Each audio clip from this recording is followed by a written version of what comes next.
Unlock your dream property with Meeks Realty Group, where Rich the Realtor makes real estate dreams a reality. Whether it's residential or commercial, we've got Charleston to Huntington covered. Your key to exceptional real estate experiences start here. Meeks Realty Group. Contact us at meeks.us. The views and opinions expressed on this program do not necessarily reflect the views and opinions of 580 WCHS, its employees, or WVRC Media. From the studios of WVRC Media, the country, the United States of America, the state, West Virginia, the city, Charleston. This is the Dave Allen Show on 580 Live.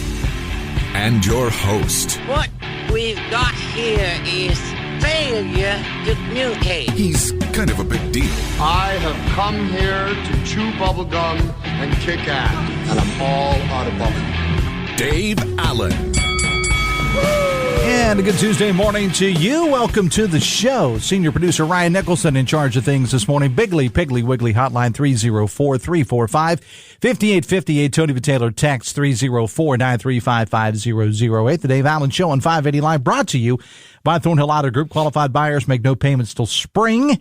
Must qualify for all offers. Visit thornhillautomotive.com or in person, US 119 in Chapmanville, Logan, and in Belfry, Kentucky. The Dave Allen Show comes to you from the Par-Mar Store studio. If there's not a Par-Mar store near you now, there will be soon. Phone calls to the show. A service of Bigly, Piggly, Wiggly. Spring Street, Charleston. Texting services provided by West Virginia's finest men's store, Tony the Tailor, where you can save up to 75% off the entire fall and winter stock. Now at Tony the Tailor, Virginia Street in Charleston. Lots to get to this morning. Welcome to the show the day after the inauguration of new Governor Patrick Morrisey, and now the other members of the Board of Public Works as well. We got a new state auditor, we got a new attorney general, new secretary of state, et cetera, et cetera. Going to get into all that a little bit later on. Plus, the city of Charleston now has a new city councilman in the form of a gentleman by the name of Harper Gardner. He represents Ward 15. He was appointed following the resignation of Sam Minardi. We're going to get to know Councilman Gardner a little bit later on, plus several other things in the news I want to get to as well. But as always, your phone calls and texts are welcome. Bigly, Piggly, Wiggly, hotline 304-345-5858. Tony the Tailor, text 304-935-5008. Before I get to anything else, though, I do want to throw this out. You heard Jeff Jenkins talking about it on the news. Man, I tell you, I pull into Charleston, normally about 7:30-ish in the morning. Coming across the Fort Hill Bridge, there are potholes that you could probably put a small piece of farm equipment in. I mean, it's bad. So what they are going to do, and Jeff talked about this on the news, starting, I think, immediately, and if you're in it, you can let me know about it. They're planning rolling roadblocks near the Oakwood Road exit, both east and westbound, because, luckily, at that time of morning when I'm coming into Charleston, traffic is basically at a standstill between people coming off Oakwood, trying to get in the lane to pass Virginia Street, and then people like me that are trying to make the right to get onto Virginia Street off the exit there. And they are some pretty big These aren't potholes. That's a disgrace to potholes everywhere. These are like craters there. This is the kind that you will lose a small car in, not just bust a tire. So again, it's going to be a little slow going through that area. They're out. The road crews are out, and they let us know that there are going to be rolling roadblocks in that area this morning. So again, if you are going to be traveling in that area, please use caution and be prepared to wait a little while. I want to welcome to the show now Delegate Hollis Lewis. Good morning, sir. How are you? Good morning. How you doing? Thank you for having me on, sir. So you were okaying and you were high-fiving everything I was saying there about those potholes. Yeah, for sure. Man. And again, our road crews are doing a fabulous job, but our roads have taken a beating with the wind and the salt and everything like that. And so be careful. And we're not done yet. Yes, sir. You and I were talking before the show. You said you like the Four Seasons. I do too. However, I think I'm over it. I'm over it at this point. We've had enough of the last season. Yeah, I have. You're a delegate out of the 57th. Yes, sir. South Charleston, Dunbar, a little bit of Charleston. All right. I appreciate you as always being on the show. A couple of things I want to talk to you about. First of all, yesterday was Inauguration Day for new Governor Patrick Morrisey. Thoughts on working with the new governor? Again, there's some things we're going to disagree on, some things we agree on, but I'm looking forward to moving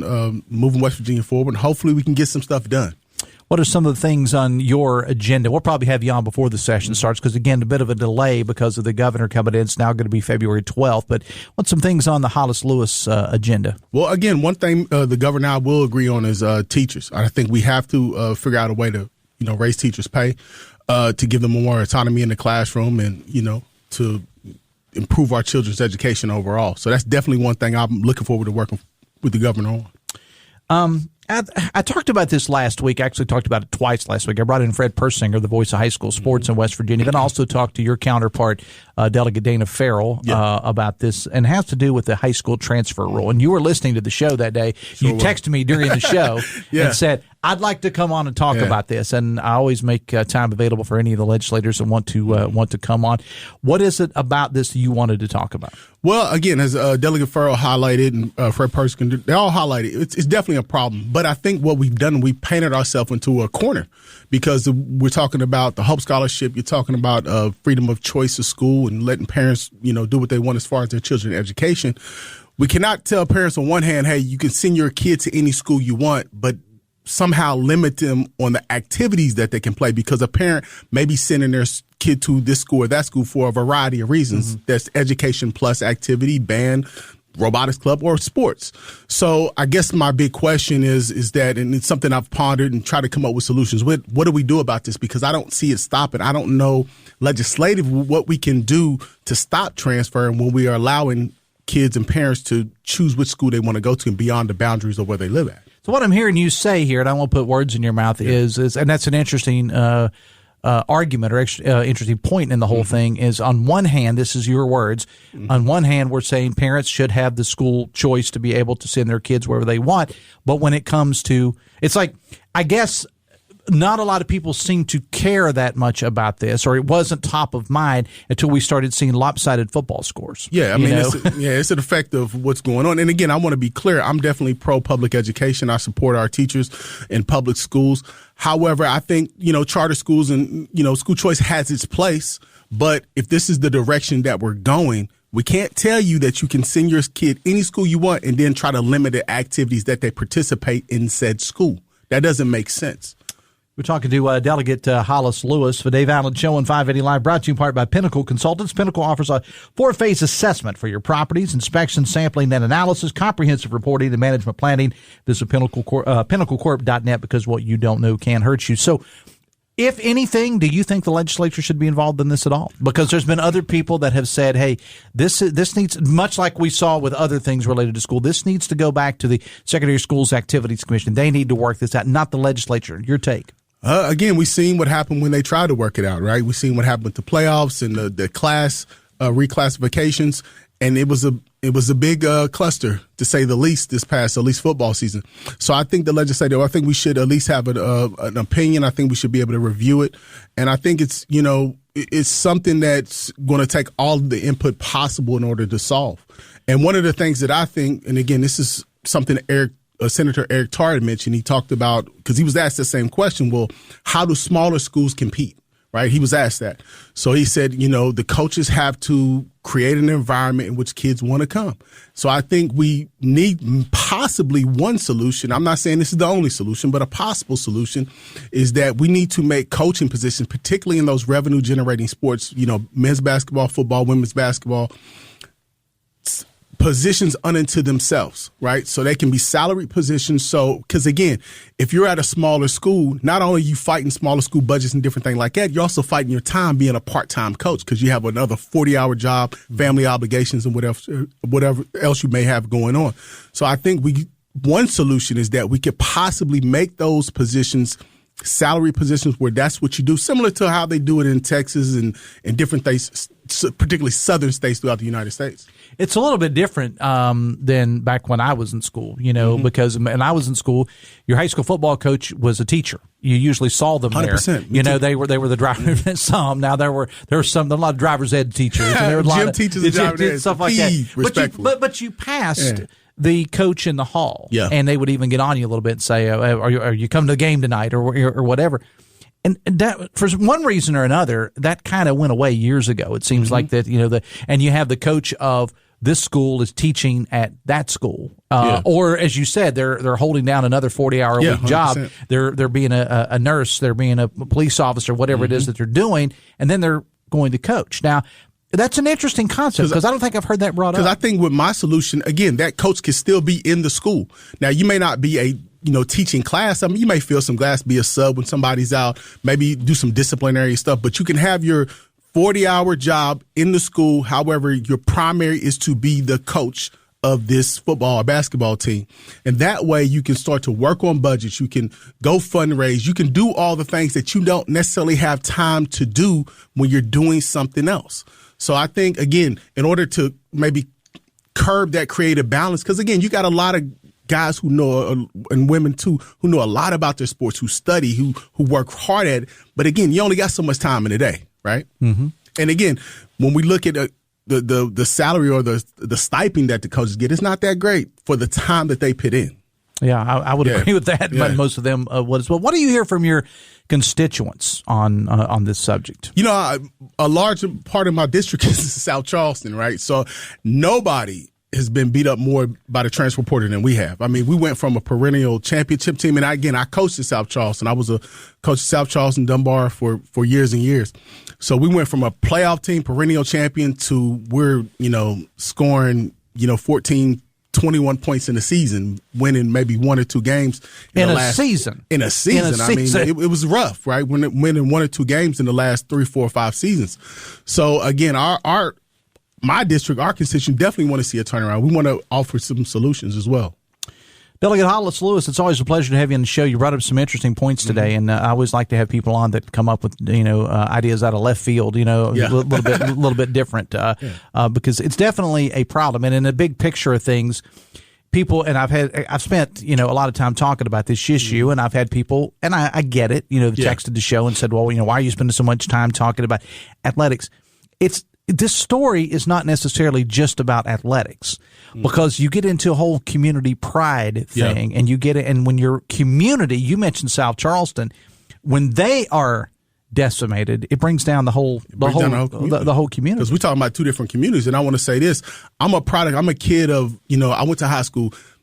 Academics was not first on my list. I was there. I want to play sports, play football particularly.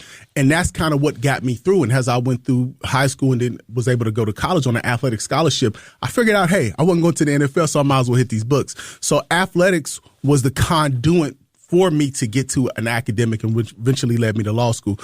So for the pathway for success for kids is different. So athletics is definitely one of them. So that's why it's important. And then again, it brings the community together. So when you talk about South Charleston High School, we have Dunbar, we have South Charleston, two powerful communities that come together and celebrate. So it's important. And sometimes athletics is the only thing that are keeping kids in school. 100%. And I was a product of that. And that, again, look at the numbers. They're not going to make it to the NFL. Many aren't going to play a down of organized football out of high school. 100%. And anything. Appreciate you being here, man. Thanks a lot. Thank you, sir. And have a great session. If I don't talk to you before the session. All right, thanks. All right, Delegate Hollis Lewis out of the 57th. It's 9:20. Biggly Piggly Wiggly hotline 304-345-5858. Tony the Taylor text 304-935-5008. The Dave Allen Show on 580 Live brought to you in part by Bridge Valley. Interested in improving your company's IT workforce? Know that they offer custom tailored IT training to bridge the skills gap. Train for little or no cost. 50/50 salary match. They can also supply skilled graduates and apprenticeships for your company. Visit bridgevalley.edu/apprenticeships today. New city councilman in Charleston. His name is Harper Gardner. We'll talk to him right after this on the Voice of Charleston, WCHS. Brought to you by the Eric J. Tarr Family Businesses. Eric J. Tarr Family Businesses care for your family.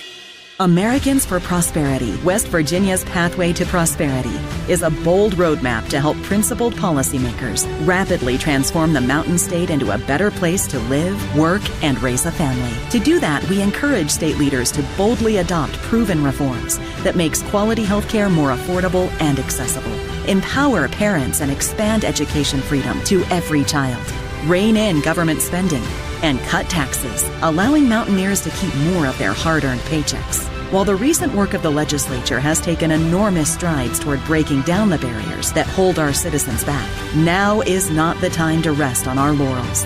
Instead, we must come together to double down on advancing freedom and opportunity to create more prosperity for every West Virginian. This is how we reignite the American dream. To learn more, visit wvpathway.com. Paid for by Americans for Prosperity. Not authorized by any candidate or candidates committee. Hey truck lovers, it's Sydney, and we're wrapping up truck season with beautiful red tags on every new Chevy on the Thornhill Motor Mile. It's our red tag sales event at Thornhill GM Superstore. Your time to buy is now, with savings all month long on all new Chevy models. Only at Thornhill, get $1,000 under invoice, plus you keep the rebates on all remaining 2024 full-size Chevy Silverado trucks in stock. It's the best selection we've had all year, with red tag savings you don't want to miss. Get on down the road to Total Savings US 119 in Chapmanville and anytime at ThornhillGMSuperstore.com. Together, let's drive. All offers through GM Agency Thornhill for all details.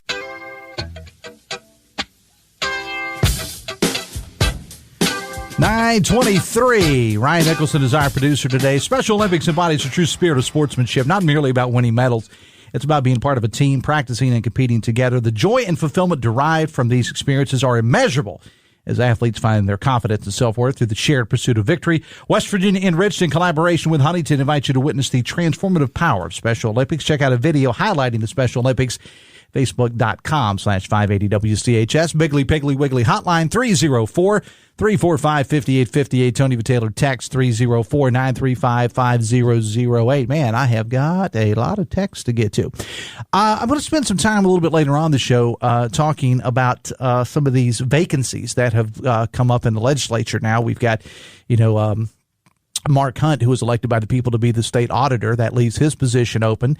Eric Nelson, who is going to be the new revenue chief for now Governor Patrick Morrisey. So I do have some inside information I want to throw about some of those seats because they're going to have to be filled. I'll throw that out to you a little bit later on. But we did have a text that said Ernest Blevins is going to be applying for the 17th Senate vacancy. He's been a candidate on more than one occasions, and so I don't know that he texted. I'm going to say probably came from Ernest, but that's okay. He wanted us to know he's going to be applying, and wish him the best of luck. Let me see.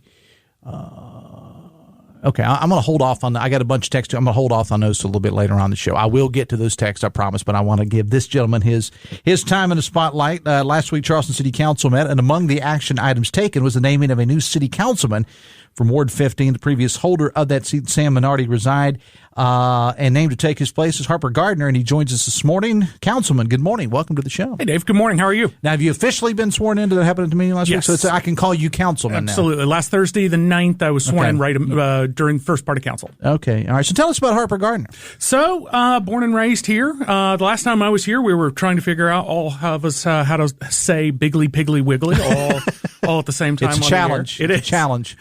So born and raised here, have 2 kids. I ran for this ward seat 2 years ago, lost by 103 votes.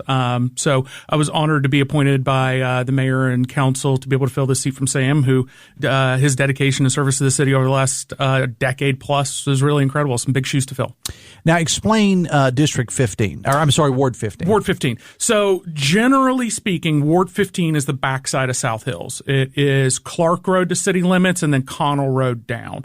I do have some on the front of the hill, like I go down Bridge Road to that chiropractor office right there across from the Bridge Road Marts right there. And then all of Overbrook Road and then Ravina and then where I am up on Observatory. So I've got all 4 schools up there, Holtz, John Adams, GW, and Overbrook. Sell me on that district. What makes that district so good? You chose to live there. Absolutely. So tell me what makes your district the best in the city. One of the because you're going to have to say that. Absolutely. If you're going to say I'm kidding because I know you serve as you're a council person. Yeah. You serve the entire city. But what is the selling point for your area? One of the neat things, it's the educational hub for most of Charleston. So we, not only the feeder schools for the George Washington School District, which I believe is one of the best schools in the state, let alone the city. The other thing is it's a very highly residential zone. There's very few businesses, which is a really unique set of challenges that we're really solely focused on providing services to residents, which is, when you break it down, that's what the city should be doing, is making the city work better for its residents. Again, we're talking to Harper Gardner, who is the new city councilman out of Ward 15. I want to talk about Charleston, the city of Charleston, Harper, as a whole. It has its problems, as do all cities, but also a lot of good things going on. So I want to have you play salesman again, because that's kind of what you do in your private life. Yeah, that's exactly what I do. I work in sales, always have. And so I don't believe in problems. I believe in opportunities. So Charleston does have some opportunities. So when you're out and about and people talk to you about the city of Charleston, and you're from here, and they say, well, why should I consider moving my family? to Charleston? Why should I consider doing business in Charleston? What do you tell them? Well, I tell them that one, our geographic location, we are absolutely blessed to be right here on this river, all the amazing recreational opportunities here. I also believe that Charleston can be and should be a hub for remote work. Remote work has become even more popular. If you can do it anywhere in the world, why not do it right here? So we're really poised, especially with the expansion of downtown, the increased opportunities for recreation, the increased educational opportunities, and the increased entertainment opportunities that we've got downtown. We really have something for everybody coming into the valley. What's on your to-do list as a city councilman? Well, one, in the 4 days that I've been on council, what my to-do list is to continue the agenda of a very transparent financial system within the city, working with Ben, the treasurer, and Mayor Amy Goodwin and her administration to make sure that it is the most transparent. Because I really do have a very deep-seated understanding that every dime the city spends is a taxpayer dollar. It is money that is extracted through taxes that funds us. So I'm very aware of that, and I very much want to make sure that that's all on the up and up and super transparent. The other thing I want to do is I want to keep increasing the amount of programming and productivity downtown. We've got to have a really reinvigorated downtown that works for everybody. I need to throw this in here. But Dave Allen Show on 580 Live, brought to you part by Husson's Pizza. This month at your favorite Husson's. Get a large 18-inch pepperoni pizza and any pizza bowl, only $22.99. Find your nearest Husson's for delivery, pickup, or dine in at HussonsPizza.com. I'm going to hit you with a couple of topics here and just get your opinion on them. First of all, let's talk about the Capitol Sports Complex. I understand now we can't call it Capitol Sports Complex because that's trademarked by somebody else. Yes. But the sports center in question without a name at this point. The sports center formerly known as the Capitol Sports Complex. What do you think? I think it's going to be amazing. If we can get this thing built and get the people in place and get the scheduling in, sports tourism is an amazing source of revenue. One of every hotel stay generates an enormous amount of money in downtown Charleston and in Charleston city limits in general. Not just the taxes and fees through the hotels, but you've got to eat 3 times a day. So those are really wonderful opportunities. I think that the AAU basketball tournament opportunities, the other side of that is the other side of my career. I spent a lot of time in senior fitness, senior activities, and senior recreation. Being able to have those indoor pickleball courts that we've been talking about there too is also going to be amazing for the city of Charleston. But that sports tourism is really going to really electrify that area of town and really start driving some big revenues in. I want to talk about tourism in general. I mean, you mentioned, of course, the proposed artist formerly known as the Capitol Sports Complex. I know what we've got going on, not just in downtown Charleston, but around the areas. Think Shawnee and places like that. We had the road race, the bikes, that were in town. That was one of the single most incredible things that I have ever seen. Yep. The return of Regatta a couple of years ago. Yeah. How do we put more into tourism and make people want to come here? I think the Charleston Convention and Visitors Bureau is doing such a fabulous job about finding and bringing these events here. That bike race, like you said, was incredible. Watching and the way that they used the entire city. That was not just a downtown event. Where I am up in South Hills, we were stationed along the road. There were people along the road the whole way through South Hills. And affected those businesses. The Bridge Road shops and those bars and restaurants definitely got a boost from people watching them run through the hills. So those things are really incredible. Again, Regatta has been, those numbers are incredible. And you've been down to Regatta. Mm-hmm. I mean, it's wall to wall people. Even for what people complained before Regatta were kind of off acts this past year, it was still packed. And I think, everybody had a really good time. So continuing those things, finding those unique things like that bike race that, personally I had never, I'm not a cyclist. I didn't know about that before, but now that it's here, it's incredible. So we got to keep finding those kind of outside the box opportunities to bring people to showcase this jewel that we are right here on the Canal River in Appalachia. I talked to several business owners downtown, from time to time, and they say that despite the issues of downtown Charleston, and you hear the complaints or whatever, a couple of them had record years in 2024. So I don't know what that says, but it says that despite what you may have heard, people are still coming to downtown Charleston. I think people, for the first time in a long time, people feel safer downtown than they used to. The lighting's better. We've done a better job with maintenance. City patrols seem to be better downtown. It feels safer, nicer, brighter, and a place for families. all of the development with Brawley Walkway and the new city center, that's all very family friendly. That's not late night bars that, that don't serve, families with kids. So I think that's really important of why downtown has felt so revitalized. Talk about a couple of the issues. I mean, you hear about that, and I know that one of the things you folks on the city council and the mayor are going to be looking at is this proposed panhandling ordinance. Yes. It's been thrown out there about this particular situation. I know I've had Councilman Robinson on the show in the past, and they're going to continue to have discussions about this in 2025 about a proposed panhandling ordinance. But now this would not just impact, the guy standing there with a sign asking for money. This could also impact the sports team, that's out there. That's depending on where they're standing. That seems to be the thing, the safety issue. Where are you on all that? So that's that was last brought to council 2 meetings before me, but I've read it. I've read the revised when it's back down to committee now. Okay. It's been largely cleaned up, but you're right. There aren't, in the current draft of what is in rules and what's been sent to rules and public safety, there aren't exemptions for politicians to hold signs, fill the boot drives, my son's Boy Scout troop asking for donations for their car wash that they do annually, those kind of things. There aren't those kind of exemptions. And I do understand what they're doing because, as you come on and off the constant panhandling in the entrances and egresses of the city do kind of pose a danger if you're coming off at 30 miles an hour at the Virginia Street exit, coming off the interstate, and somebody quick stops in front of you to hand somebody some money. That does pose kind of a public safety issue. So I really do look forward to working with council. I will be attending those committee meetings as it's discussed. So I definitely am going to have my finger on the pulse of this one, and we'll see how it goes. I was having some conversation last night with another councilman, Sean Taylor, who I'm going to have on the show. I think he sent me a text. I think it's Friday. I think I'll have to go back and take a look at that. But about the municipal auditorium, what are we going to do with the municipal auditorium? There's been studies done that says, look, it's cheaper just to raise this thing and maybe start anew, and then others, because of the historical significance, don't want to go that route. I know you're new. I hate to hit you with all these things right off the top. I'm glad. But do you have an opinion on that? So my very first vote on city council was actually to approve a study to look at being able to keep the facade. So we'll obviously see more as this study comes in, this engineering and architectural study comes in. But they're looking to see if, because the enormous amount of public output was to try to keep the facade, that 20s retro kind of modern design on the front is what everybody really wanted to keep.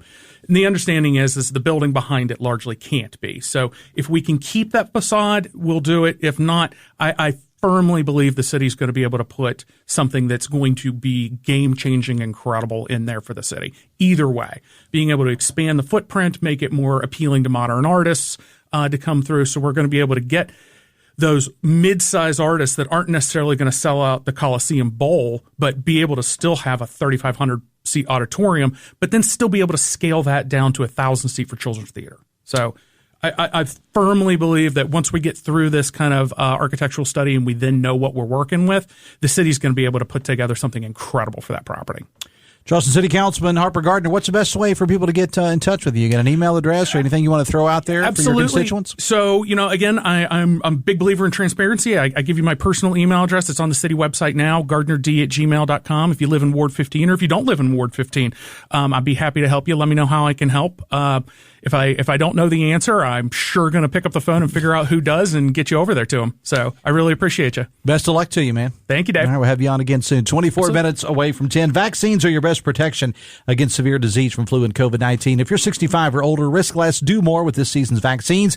Get started at vaccines.gov, paid for by the U.S. Department of Health and Human Services. Bigley, Piggly Wiggly, hotline 304-345-5858. Tony Taylor, text 304-935-5008. We'll take a break. Back after this on the Voice of Charleston, WCHS.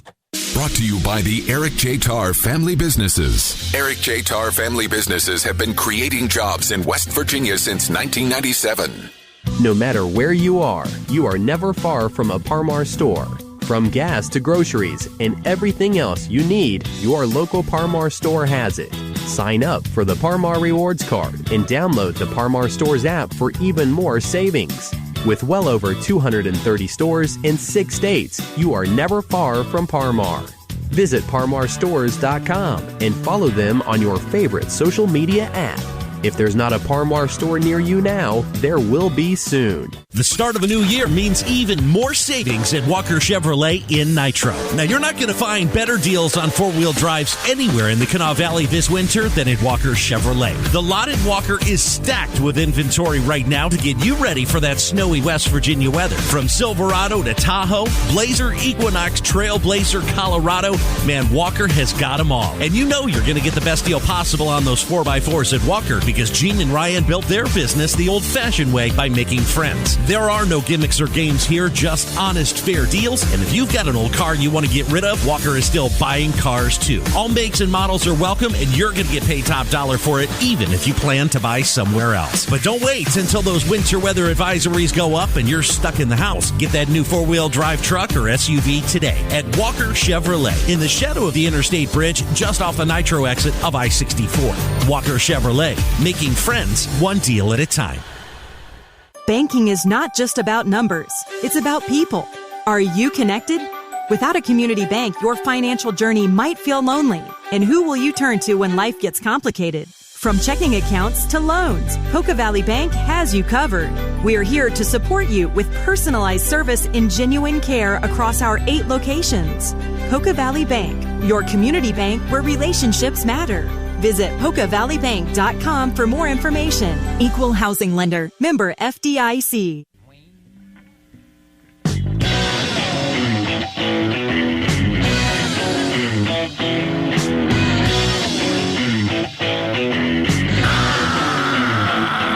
Minutes away from 10, the Dave Allen Show, 580 Live, the voice of Charleston, WCHS. The senior producer, Ryan Nicholson, is busy doing what Mr. Nicholson does. Piggly Wiggly hotline 304-345-5858. Tony Vitaylor text 304-935-500. Wait, the Dave Allen Show on 580 Live. Brought to you in part by Live Healthy, West Virginia, presented by WVU Medicine. Live Healthy, tackling pressing health issues like heart disease, diabetes, Alzheimer's, RSV, and more. It's a podcast offering insights into medical breakthroughs and preventative care featuring WVU Medicine's expert physicians aimed at fostering healthier lifestyles and beyond the state. Great resource for all. Check it out. WVMetronews.com under the podcast menu and start your journey towards better health today. I am getting backed up on the text here, and I am going to get into some of those right now. Going back to the high school transfer rule, I was talking to Delegate Hollis Lewis a little bit earlier in the show. Text says, I would offer that the difference between the academics and the programs like athletics are not that academics. Wait, hold on. I totally screwed that up. Let me start that again. Take 2. Text says, I would offer that the difference between the academics and the programs like athletics are that academics are mandatory and athletics are not so. If you're truly transferring for academics as a priority, maybe athletics needs to take a step back in its proper place, says a texter. Text says, these texts are kind of all over the place. That would be a trick for Morrissey to raise teacher pay concerning. He's going to expand the Idiot Hope Scholarship that does nothing to take money away from public schools and gives to people that don't want their children educated, the unschooled or rich white people that have to have a private school to begin with, says a texter. Text says, Dave, I remember several years ago when the major repair was made to the Fort Hill Bridge, an official with the Department of Highways said, quote, repair would never have to be done again. Well, it's being done today. And again, if you missed the first part of the show and you missed Jeff Jenkins' newscast, they have got rolling. I understand. Again, I'm sitting in my little studio here, so I really can't see it. But I understand that they are scheduling rolling roadblocks in the area coming into Charleston around Oakwood Road because there are some massive, massive potholes. And again, I was one of those that was doing 3 miles an hour, coming into Charleston this morning around 7:30 or so, and I saw one of those, and my vehicle doesn't set that high off the ground, and I was like, yeah, I go in that, and it's going to be like a cartoon or like Smoking the Bandit. You're just going to see the trunk part of my vehicle, sticking out. So just use caution. You have been warned about the traffic issues around Charleston today. Dave says, a texter, you're going to mention the $5 million in taxpayer dollars the West Virginia Water Authority has given to the Catholic Church in Ohio. Why is taxpayer dollars going to a religious organization, much less one out of state, so they can expand their footprint and indoctrination? Unconstitutional, perhaps? And why does the Catholic Church need taxpayer money? Don't they have billions in assets and pillaged gold? Big thanks to the ACLU for defending the Constitution and looking out for West Virginians. Well, I have talked about it on the show. Matter of fact, I will say this. I'll get a little preview to the guys that come after me. Dave Wilson and TJ Meadows hosting Talkline coming up at 10:06, and TJ will do a run-in here, as he always does at the end of this show. But I can say that they are going to talk about it in depth today. As a matter of fact, I do believe that State Democratic Party Chair and Delegate Mike Pushkin is going to weigh in on the subject. Again, we have a story posted about it on the website. The ACLU has filed a lawsuit, and I got some notes on that I'll get into a little bit later on if we get time. But it's going to be discussed in full. I mentioned it a little last week. These guys are going to do a deep dive on it on Talkline coming up at 10:06. Text says, Dave, did you see the inauguration of Morrissey? I'll step in and say I did. It looked like low energy, empty, and depressing, foreshadowing for the next 4 years, I suppose. Yeah, I wasn't in attendance in person, but I did watch it on Metro News TV.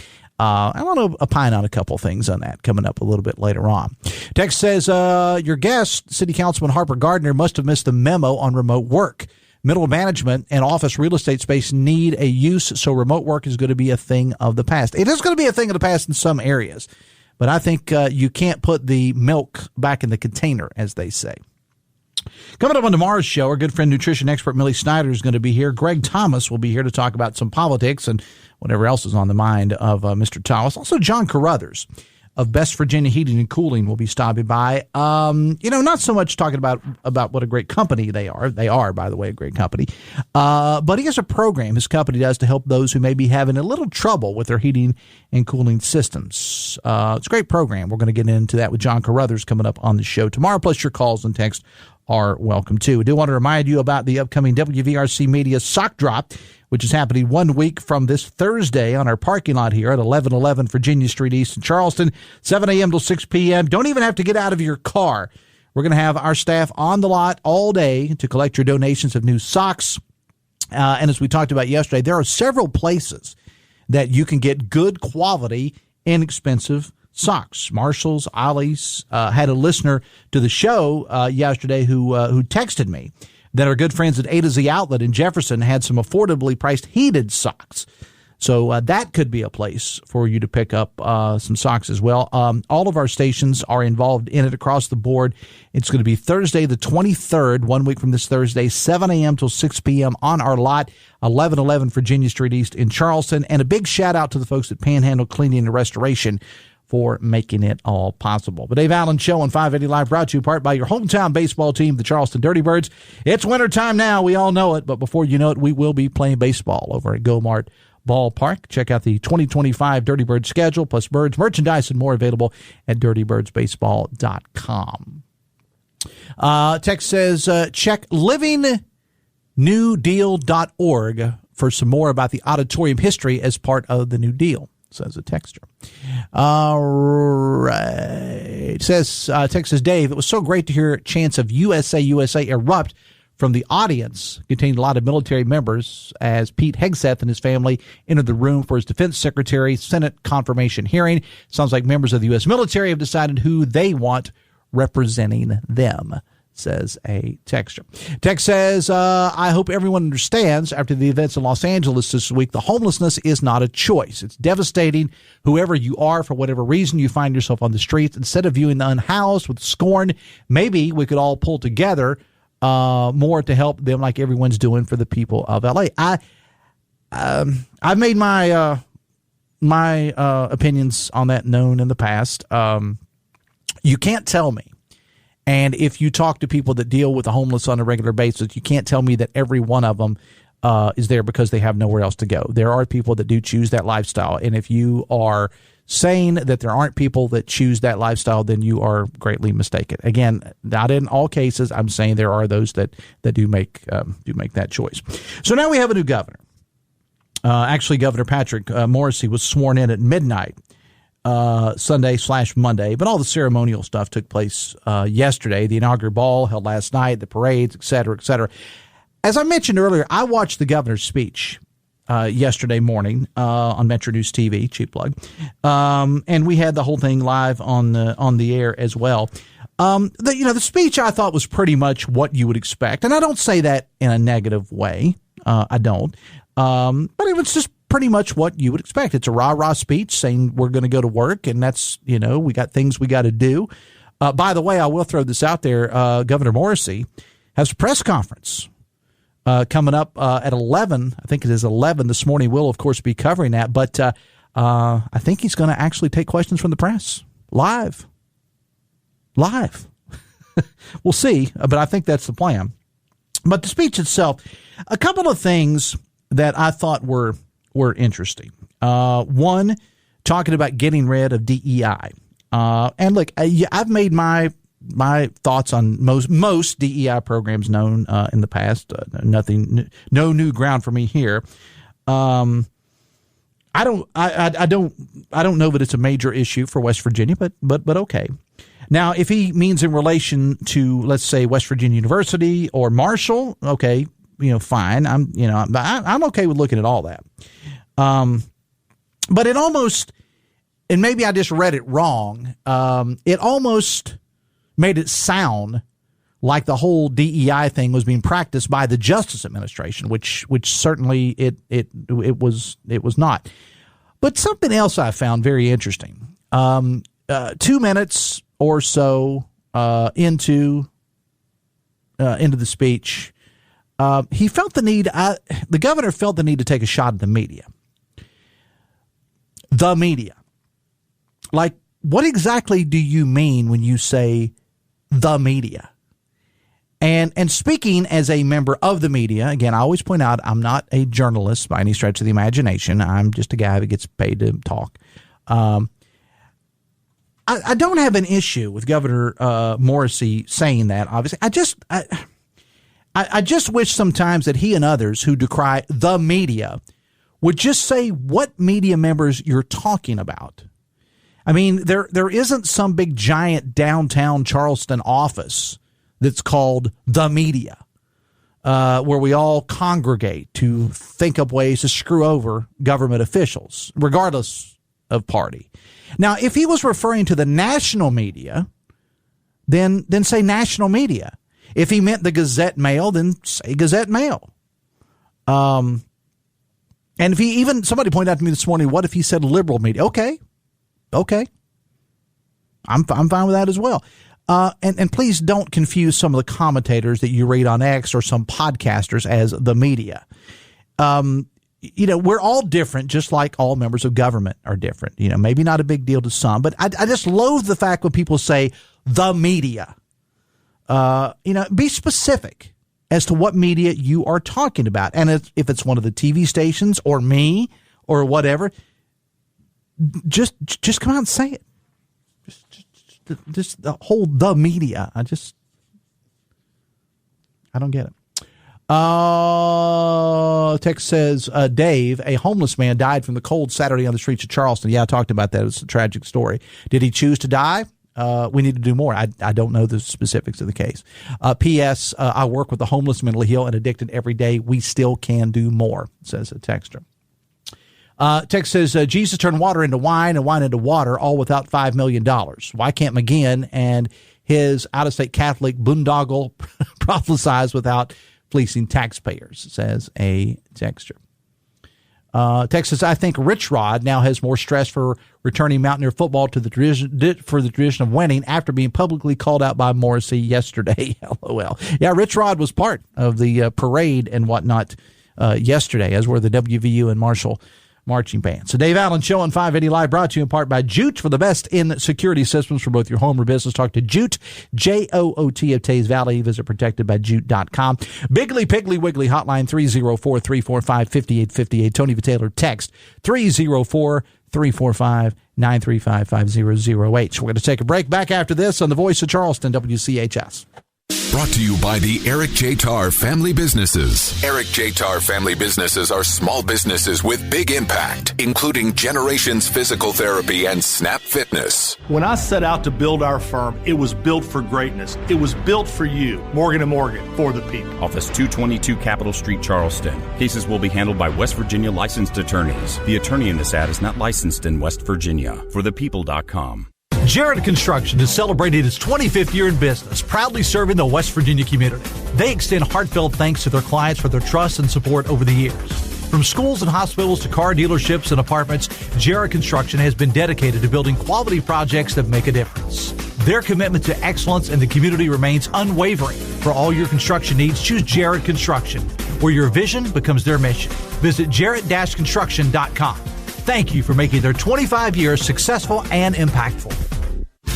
The Husson's January Special is a large 18-inch pepperoni pizza and any pizza bowl for just $22.99. Visit your nearest Husson's for dine-in, pickup, or delivery.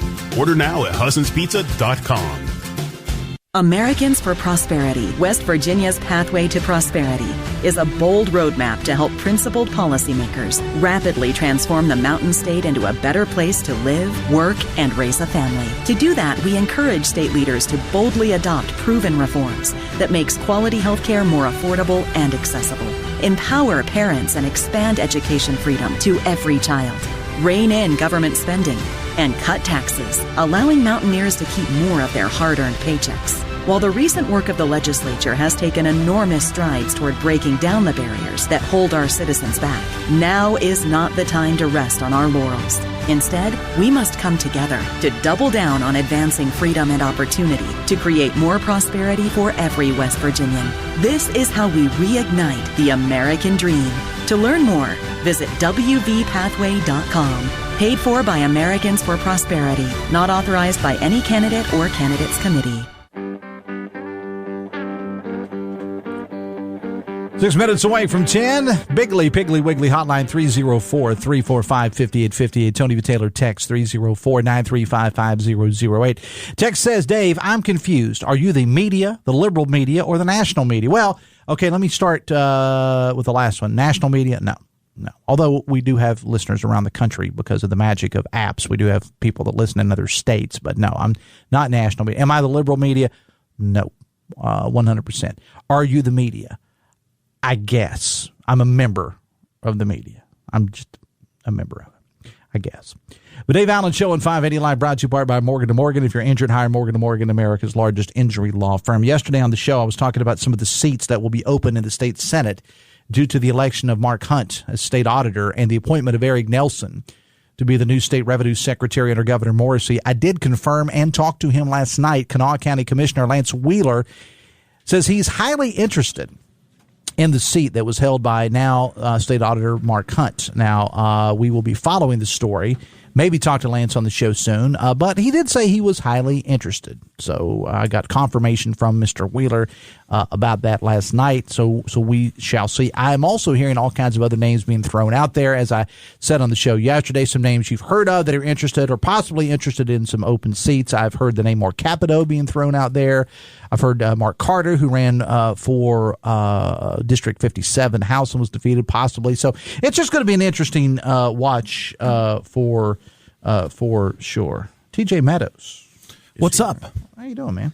People are going to be coveting that Nelson seat because that's a 4-year unexpired term he's handed over. Yeah, you and I were talking about that in the office earlier because he was just elected to that position. So, but going back to the other one, again, I talked to County Commissioner Lance Wheeler last night and told him what he'd heard. And he was at the inauguration at some point yesterday, and he said, yeah, I've been hearing it all day. Mm-hmm. And I guess he considers it a compliment that people would think that, but he did say he was interested. Now, does that mean he's going to quit his job and go, no, he just said he had an interest. And look, I don't blame him. I mean, being Kanawha County Commissioner is a very coveted position. The voters put him in office, but at the same time, Lance is a relatively young guy with, I think it's safe to say, some pretty big political aspirations at some point.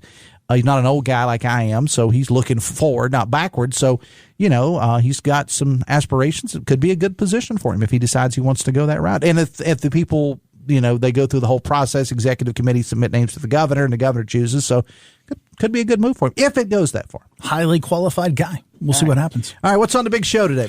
So coming up today, we started 10:06 with Brad. He's going to be in. We're going to, of course, recap the inauguration. I'm sure we'll maybe speculate a little bit about this presser at 11 that Governor Morrissey has coming up. Now, hold on. Let me back up a minute. I said this earlier. I don't know if you were listening or not. Is he actually taking questions? I mean, live questions? That is my understanding.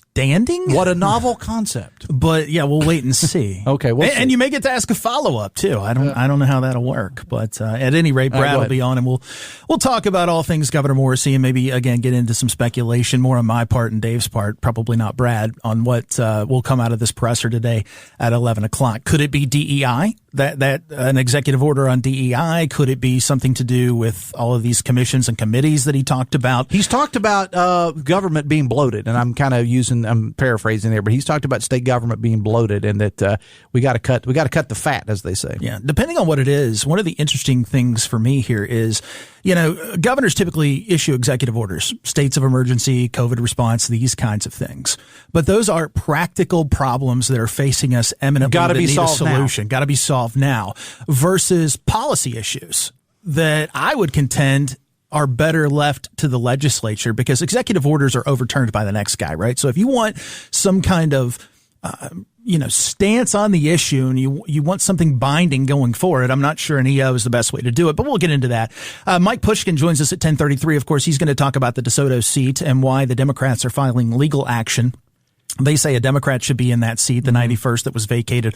Of course, Republicans have a different take. So we'll get into that with Mike. I'm sure he'll give us some of his thoughts on the inauguration yesterday as well. Friend of the show, Matt Lewis. He's a nationally syndicated columnist out of Washington, D.C. He's going to talk with us at 11:06 about Joe Biden's legacy and why he thinks Trump winning has all but ruined the Biden legacy going forward, and not much redemption there for Joe Biden. 11:33, Amanda Barron of WOWK 13 News stops by. We'll talk inauguration with her. 11:45, the legal director for the ACLU of West Virginia, Aubrey Sparks. ACLU of WV coming out yesterday and saying they have filed a complaint against the Water Development Authority over that $5 million grant that went to St. Joseph the Worker College in Ohio.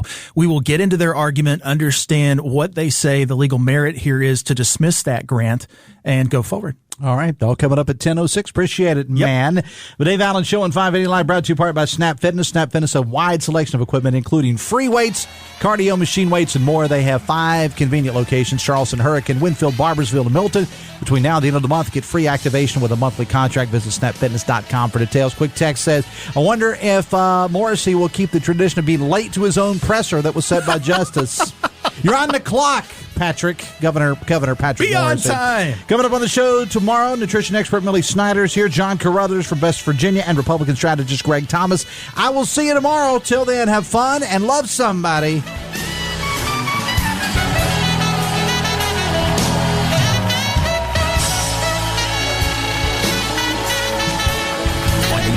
WCHS AM 96.5 FM Charleston and 104.5 Cross Lanes, a WVRC media station.